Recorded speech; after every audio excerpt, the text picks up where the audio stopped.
Le fait que les voitures électriques soient relativement nouvelles n'aide pas car les assureurs ont un historique de données insuffisant concernant leur entretien. Bienvenue à toutes et à tous dans ce nouvel épisode de Tonalité InsurTech, la capsule. Avec ce format, l'idée est de partager avec vous de manière plus régulière mes réactions ou réflexions sur des sujets d'actualité ou des articles parus récemment. Le tout pour mieux appréhender l'innovation à l'œuvre dans l'assurance. Bonne écoute! Je vous propose aujourd'hui de parcourir un article paru dans la section Lex consacrée aux opinions et tribunes dans le Financial Times. Comme je l'évoquais la semaine dernière, ce quotidien britannique couvre désormais très régulièrement le sujet des nouveaux risques. En voici un nouvel exemple sur le thème des voitures électriques.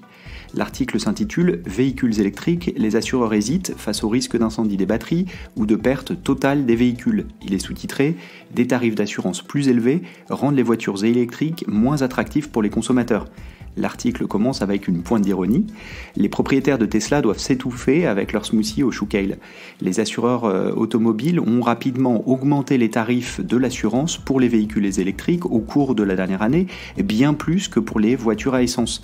John Lewis a même suspendu la vente de ses polices pour véhicules électriques à la demande de l'assureur français Covéa, alors qu'il réévalue le coût des réparations. Les prix moyens de l'assurance des véhicules électriques ont augmenté de 72% sur les 9 premiers mois de l'année, contre 29% pour les modèles à essence et diesel, selon Confused.com. Le site de comparaison de prix note d'ailleurs que les primes pour les Tesla Model 3, les voitures électriques les plus recherchées sur son site, ont augmenté de plus de 2/3 au cours des 2 dernières années.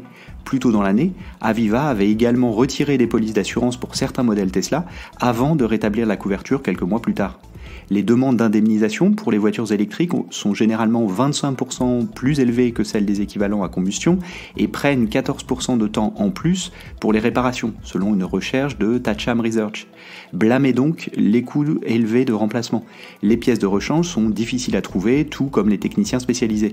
Le fait que les voitures électriques soient relativement nouvelles n'aide pas car les assureurs ont un historique de données insuffisant concernant leur entretien. Les batteries posent également des problèmes. Ce sont des équipements coûteux, représentant une partie significative du coût total du véhicule, environ la moitié.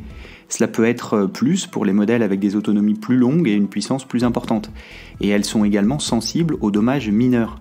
Cela peut causer des inquiétudes en matière de sécurité car même des petites bosses sur les packs de batterie peuvent déstabiliser les cellules, provoquant potentiellement des incendies et même des explosions. Une combinaison de coûts élevés et de résultats volatiles engendre des conclusions parfois radicales. De nombreuses voitures électriques sont tout simplement déclarées comme des pertes totales par les assureurs pour des dommages qui auraient été gérés sur des véhicules traditionnels.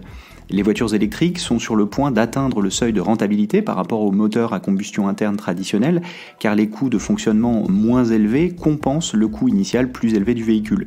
À mesure que les tarifs d'assurance plus élevés rendent les voitures électriques moins attractives, les taux d'adoption s'ajusteront en conséquence. Les tarifs d'assurance plus élevés pour les voitures électriques sont-ils une préoccupation pour les propriétaires ou simplement une phase passagère? C'est ce que se demande le Financial Times en conclusion de l'article, faisant appel aux lecteurs pour partager leurs témoignages. J'ajouterai que l'article présentait un graphique très intéressant comparant les prix des assurances pour certains véhicules électriques.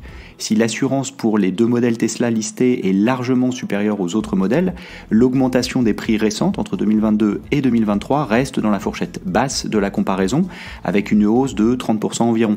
Le plus impressionnant est la hausse des prix sur d'autres modèles listés, par exemple la Nissan Qashqai pour laquelle l'assurance a bondi de 60%, ou encore l'Audi Q4 e-tron dont le coût d'assurance a quasiment doublé. Enfin, j'ajouterai l'expérience partagée par notre ami Nigel Walsh qui parcourt la scène InsurTech entre l'Angleterre et les États-Unis. Dans un post LinkedIn, il indiquait avoir dû répondre à une question qui résume pour moi l'opportunité que représentent les voitures électriques en matière d'innovation dans l'assurance. En effet, dans un parcours d'assurance d'un véhicule électrique, lui était demandé le coût de remplacement de la batterie. Qui sait répondre à cette question ? Évidemment, c'est une information importante quand on sait que le prix de la batterie compte pour beaucoup dans le prix du véhicule, mais aucun client final ne peut connaître cette information.